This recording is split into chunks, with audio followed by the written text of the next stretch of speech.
Oklahoma Sooners come away victorious in the Red River Showdown, Red River Rivalry, whichever you want to call it. The bottom line is the Oklahoma Sooners win. And there's two things I want to get to before we get into the game itself. The first thing is, can somebody explain to me the correlation between Texas being a ranked football team and not being able to beat Oklahoma, and Texas being unranked and being able to be at least competitive against Oklahoma? Because if you watch that football game, you know that the final score was not as close as it would make the game seem. Because OU basically dominated that football game. We're going to get to that in a moment. And the final thing I want to go with is the two little scrums that happened beforehand. Some of you have probably seen me blowing up comment sections about this. And then, of course, I posted the first scrum that happened. Look, I know it happened twice. And I know that these guys were doing a lot of jaw-jacking. My overall scenario was this. There was a lot of language. People are saying, oh, these kids are role models and da-da-da-da-da. Look, man, first of all, if you're idolizing a 19-year-old kid as a grown adult person, I'm going to tell you to rethink your priorities. Seriously. I mean, you're in a dangerous place there. If you're 35 and up and you're going, oh, man, I really look up to, C.D. Lamb, man. I just, that's my guy. That's my hero. He's who I want to be when I grow up. Like, for real. You really seriously need you need a 180 something fierce in your life, man. I'm just going to keep that 100 with you. And the other thing is, I thought these guys were getting ready to play a game of football.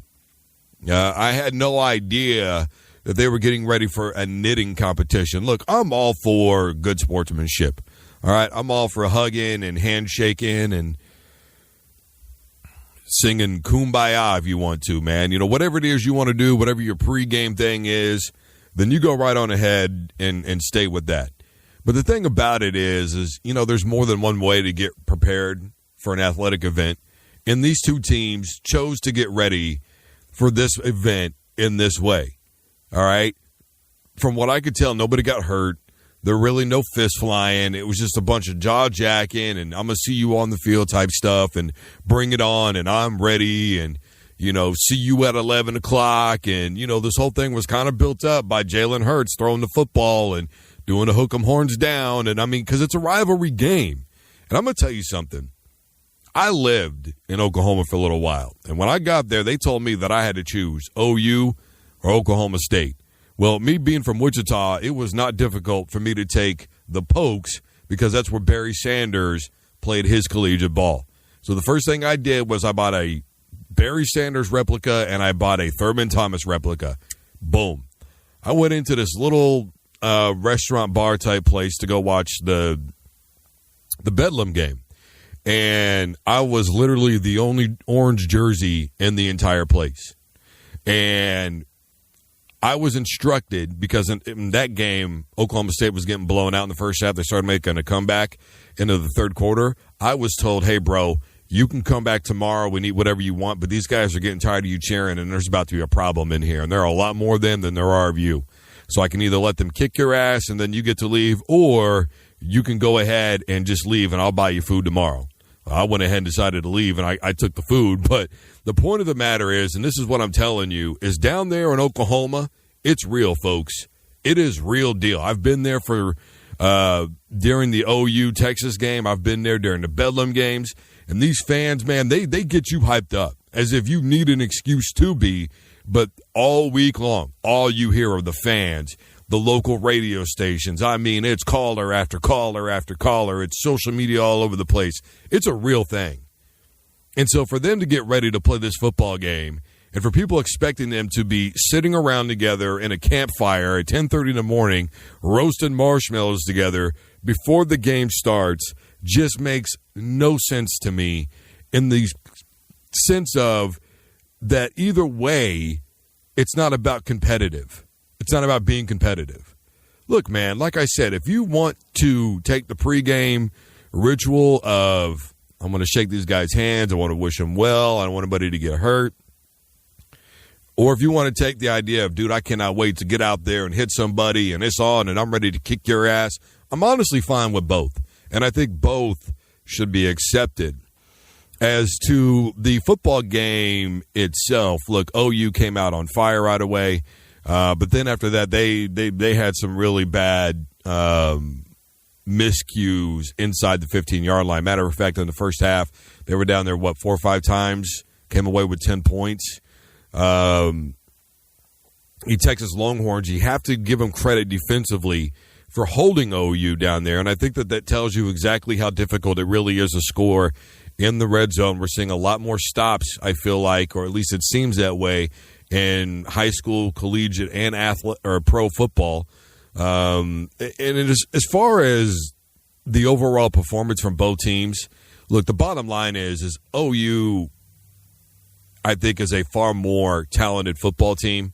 Defensively, they had Sam Ehlinger under the gun the entire football game. He really wasn't able to do much. They didn't do very well in terms of getting good field position. They were constantly starting backed up. The fact that they even got this many points alone is really an attestament to Texas's running game, to be honest with you. And if I'm going to be really clear about this, Jalen Hurts played really good with making some kind of dramatic football plays, but he really didn't play great for the game. Does that make sense? I mean, yeah, come on, that behind-the-back thing, it doesn't get much better than that, does it? I mean, that's Patrick Mahomes stuff. That's, that's out-of-this-world stuff is what that is. I mean, that's just amazing. There's literally not a whole lot of words, I think, that most people have in their vernacular to accurately describe what they were looking at with that play, right? But in terms of the game itself, while he made some plays, he also made some bad plays, and his completion percentage wasn't exactly the greatest.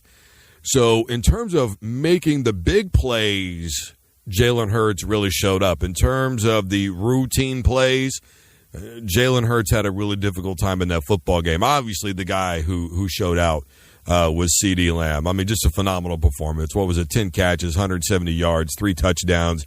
He made Texas' defense look absolutely silly. He broke tackle after tackle. Those guys were falling all over themselves trying to get to him. And the bottom line is OU walks away still undefeated.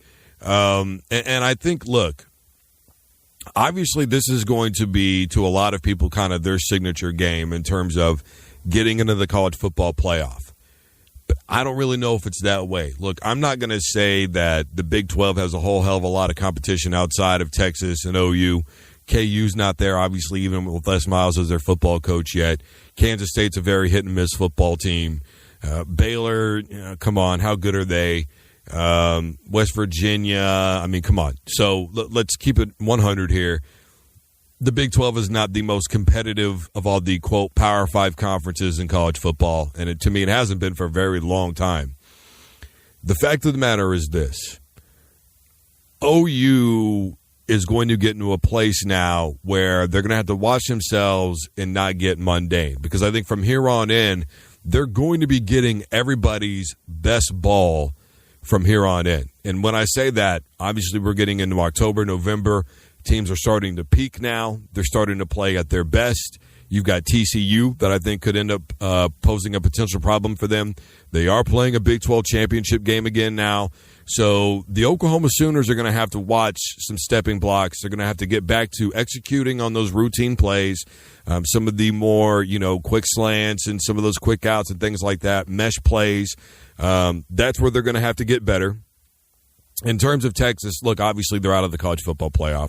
There's no question about that. I don't know about Ehlinger's draft status at this juncture, to be perfectly honest with you, or what this football game did or didn't do for it.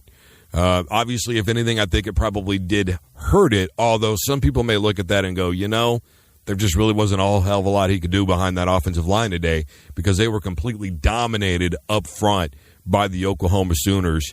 And I think most of this is a given. And again, this football game is a reason why I hate stats, because technically OU dominated this game. They're going to have to clean some stuff up going forward, especially if they're going to contend with, the Alabamas, the LSUs, the Auburns, even the Georgias after that upset. I mean, you've got a list of teams, Oregon, Utah. So they're going to definitely have to clean some things up. Guys, I am Drew Duncan, host of SINC 57 Sports. can find us on social media at SINC Sports 57. You can also Google SINC Sports 57. And additionally, you can find us wherever you listen to podcasts. Simply tell your device to play SINC 57 by Drew Duncan. And as always, don't you dare touch that dial.